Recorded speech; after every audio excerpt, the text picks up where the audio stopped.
Em nome do Pai que me criou, do Filho que me resgatou e do Espírito Santo que me santificou, divina vontade reina na minha vontade. Ó minha mãe, eu te amo e tu me amas, dá-me um gole da divina vontade para minha alma. Me abençoa, Mãe, para que todas as minhas ações sejam feitas diante de vossos olhos maternais. Vinde, Espírito Santo, vinde por meio da poderosa intercessão do Imaculado Coração de Maria, vossa amadíssima esposa e nossa mãe. Amém. Volume 3, capítulos 100 e 101. O 100 de 21 de julho de 1900. Necessidade de purgação. Depois de ter passado um dia adormecida e tão sonolenta que não sabia de mim mesma, e tendo recebido a comunhão, me senti saindo de mim mesma e não encontrando o meu único e sumo bem, comecei a girar e girar, chegando ao delírio. Enquanto fazia isso, senti uma pessoa entre os braços, toda noite, sem poder ver quem era. Então, não podendo resistir mais, rasguei aquele véu e vi meu suspirado todo. Ao vê-lo, senti que queria irromper em reclamações e desatinos, mas Jesus, para acabar com minha impaciência e meu delírio, me deu um beijo. Esse beijo me infundiu a vida, a calma, acabou com minha impaciência, tanto que não soube dizer nada mais. Então, esquecendo todas as minhas misérias e tendo muitas, lembrei-me das pobres nações e disse a Jesus: apressa-se, livre tantos povos de destroços tão cruéis. Vamos juntos àqueles lugares onde acontecem tais coisas, a fim de que reanimemos e consolemos aqueles pobres cristãos que se encontram em estado tão triste.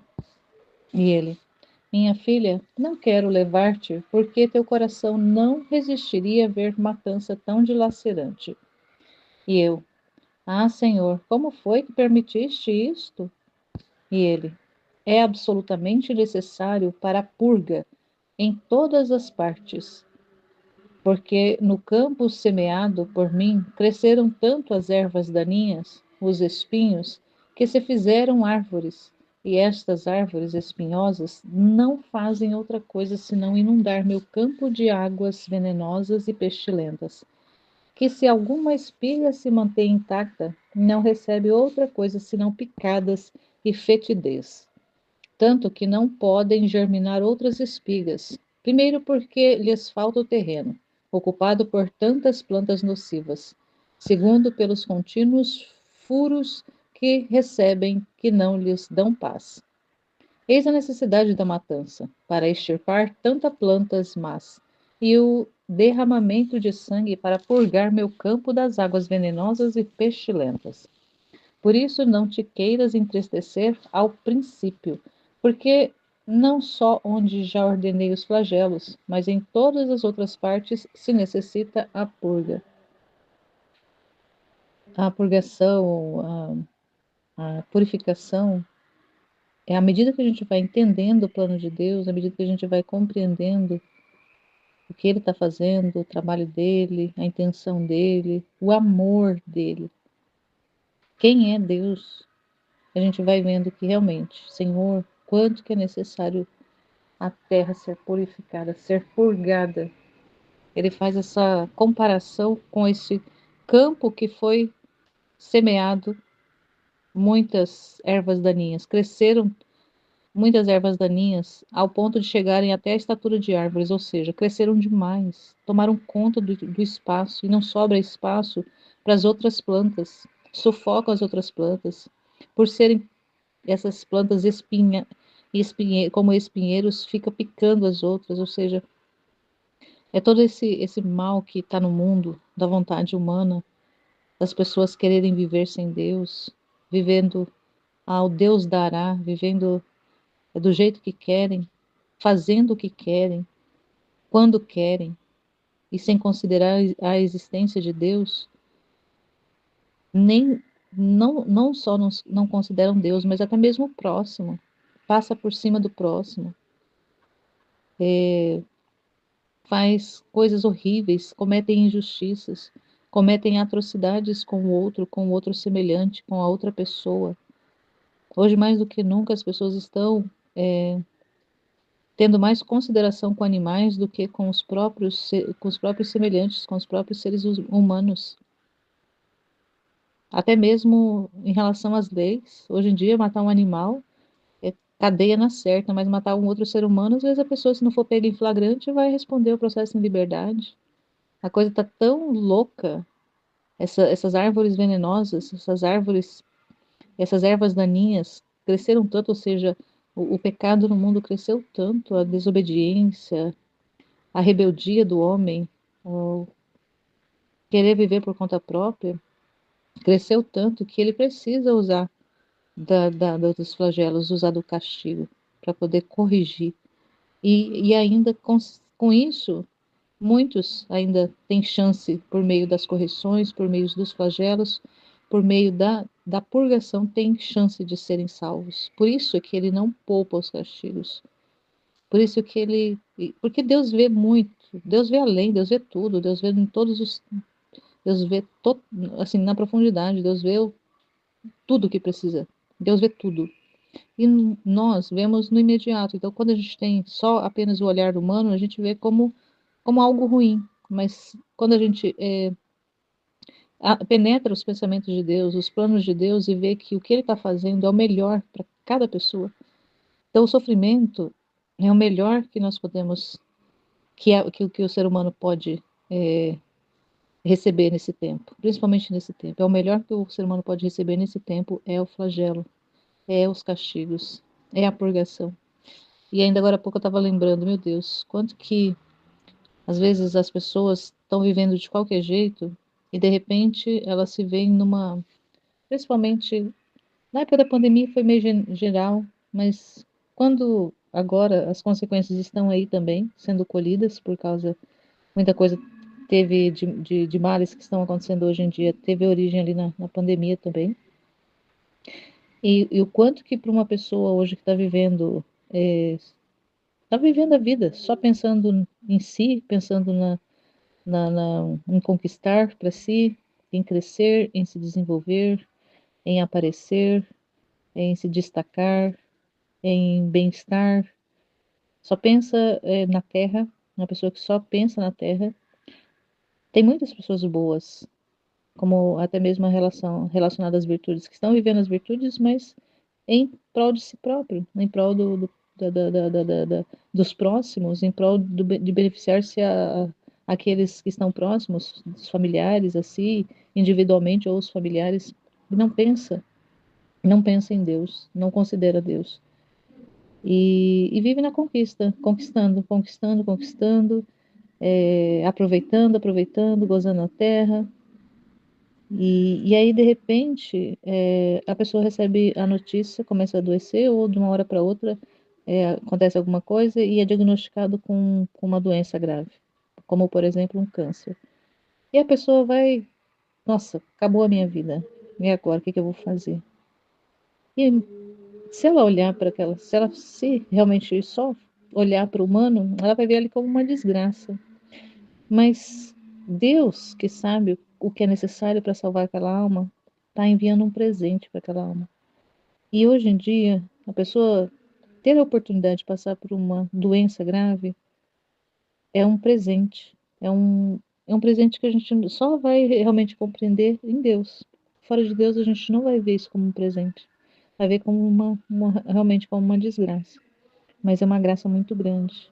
Porque muitas vezes é nesse momento que a pessoa vai parar a sua vida e vai começar a lembrar-se de Deus, e vai pedir ajuda a Deus, vai se refugiar em Deus, e vai ver que Deus existe, vai se lembrar que Deus existe, e vai considerar Deus na sua vida. Talvez Deus não dê para essa pessoa um milagre dela continuar ainda na terra, curada, mas o trabalho que ele vai fazendo também nesse tempo na alma proporciona que, mesmo que seja rápido essa doença e ela morra logo, ela tem ali um tempo, né, que Deus dá para ela rever muita coisa. E às vezes ali é a oportunidade da salvação. Então, como não dizer que isso é um presente, que isso é uma graça muito grande? Então, Senhor, eis-nos aqui, Senhor, para sermos purificados e para que o Senhor e para estar com o Senhor nessa purificação da terra, nessa purificação dos seres humanos. Se é essa forma que tem dos seres humanos voltar a olhar para o Senhor, a considerar, a lembrar que o Senhor existe, ou até mesmo descobrir a sua existência, então que assim seja. E ainda ela continua, né? Eu achei até que tinha terminado o texto, mas não continuou. Aí a Luísa vai dizer assim: quem pode dizer a consternação do meu coração ao ver deste falar de Jesus? Então, de novo, insisti que queria ir ver, mas Jesus, não me dando atenção, desapareceu. E eu, ficando sozinha, tomei o caminho para ir. Mas agora encontrava um anjo que me fazia retroceder, e agora as almas purgantes. Tanto que fui obrigada a retornar a mim mesma. Então, ela queria aplacar de qualquer maneira. Mas Jesus falou para ela: você não vai suportar ver tanta coisa. Ele suporta porque ele é Deus, mas o ser humano mesmo, ver o que Deus faz e com o amor que Deus faz para purificar. A gente vendo só no humano, a gente só vai ver realmente coisa feia. No 101, de 25 de julho de 1900. Em Jesus não há crueldade alguma, senão que tudo é amor. Então, esta manhã, meu adorável Jesus veio e me fez ver uma máquina onde parecia que muitos membros humanos foram esmagados, e no ar, como dois sinais de castigos que davam terror. Quem pode dizer a consternação do meu coração ao ver tudo isto? Mas o bendito Jesus, vendo-me tão amarga, disse-me: minha filha, afastemo-nos por um pouco daquilo que tanto nos aflige e interroguemo-nos com brincar um pouco juntos. Quem pode dizer o que aconteceu entre Jesus e eu neste jogo? As finezas de amor, as estratagemas, os beijos, as carícias que reciprocamente nos dávamos? Se bem que me ultrapassava meu amado Jesus, porque eu, sendo débil, me sentia desfalecer. Não é verdade que, não podendo conter em mim o que ele me dava, tenho dito: meu amado, basta, basta, que não posso mais, eu desfaço. Meu pobre coração não é tão grande para ser capaz de receber tanto, por isso basta por agora. Então, querendo me reprovar pelo falar do outro dia, docemente me disse: dizei-me as vossas querelas, dizei-o, sou cruel? O meu amor para convosco mudou em crueldade? E eu, envergonhando-me de tudo, disse: não, Senhor, não és cruel quando vens, mas quando não vens, então direi que és cruel.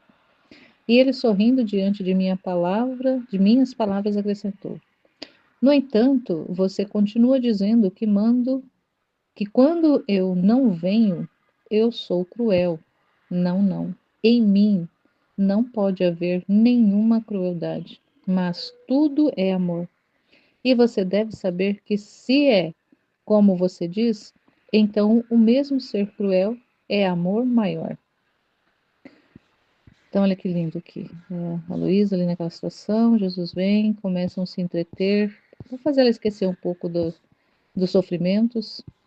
E aí ele toca no assunto que dela dizer, da reclamação dela dizer que ele é cruel.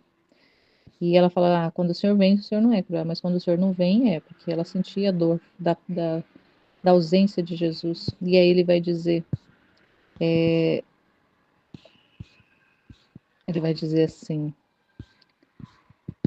deixa eu um pouquinho aqui, deixa eu achar aqui. No entanto, você continua dizendo que não venho eu e sou cruel. Não, não. Em mim não pode haver nenhuma crueldade, mas tudo é amor.